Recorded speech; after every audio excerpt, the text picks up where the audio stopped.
धनपुर गांव, जहां हर शाम सूरज ढलते ही दरवाजे बंद हो जाते थे।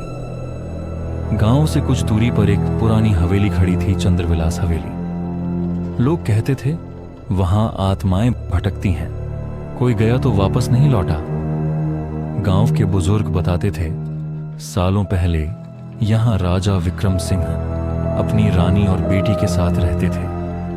एक रात पूरी हवेली जल गई, तीनों के शरीर कभी नहीं मिले। तब से वहां से रात को रोने की आवाजें आती हैं और कोई लाल आंखों वाला साया घूमता है। शहर से आए खोजी, 4 दोस्त आदित्य, नीता, रोहन, कैमरामैन, सिम्मी, हिम्मती और नेहा डरपोक पर जिज्ञासु डॉक्यूमेंट्री बनाने गांव आए। गांव वालों ने मना किया, मना करो बेटा, हवेली जिंदा नहीं छोड़ती। लेकिन युवाओं को चुनौती पसंद थी। हवेली के अंदर वो रात चांदनी थी, पर हवेली के पास पहुंचते ही अंधेरा घिरने लगा, जैसे खुद हवा डर गई हो। चारों ने कैमरे ऑन किए और दरवाजा खोला। चर्रर, भीतर घुप अंधेरा था।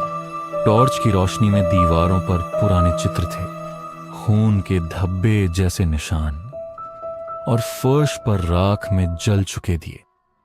नेहा बोली, ये तो पूजा की जगह लगती है।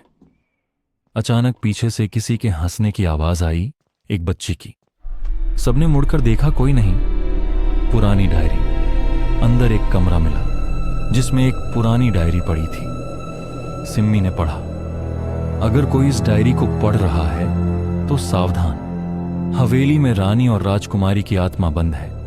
विक्रम सिंह ने तंत्र विद्या में लिप्त होकर उन्हें बलि चढ़ा दी थी। उनकी आत्माएं अब इंसाफ चाहती हैं। डायरी खत्म होते ही तेज हवा चली, दरवाजा बंद हो गया और सबकी टॉर्च बंद। भयावह दृश्य। चारों ने देखा एक लंबी काली परछाई, लाल चमकती आंखें, दीवार पर रेंगती हुई। सिम्मी चिल्लाई, कौन है? आवाज आई, हमारा कत्ल हुआ है और अब तुम्हें भी यहीं रहना होगा, हमारे साथ हमेशा के लिए। नेहा बेहोश हो गई। रोहन पर किसी अदृश्य शक्ति ने हमला किया, खून टपकने लगा। आदित्य ने हिम्मत दिखाई। उस डायरी में एक मंत्र लिखा था, उसने पढ़ना शुरू किया।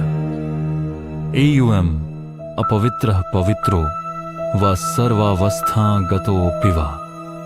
एक जोरदार चीख गूंजी। हवेली हिलने लगी, जैसे भूकंप आ गया हो। भोर का प्रकाश, सुबह की पहली किरण से दरवाजा अपने आप खुल गया।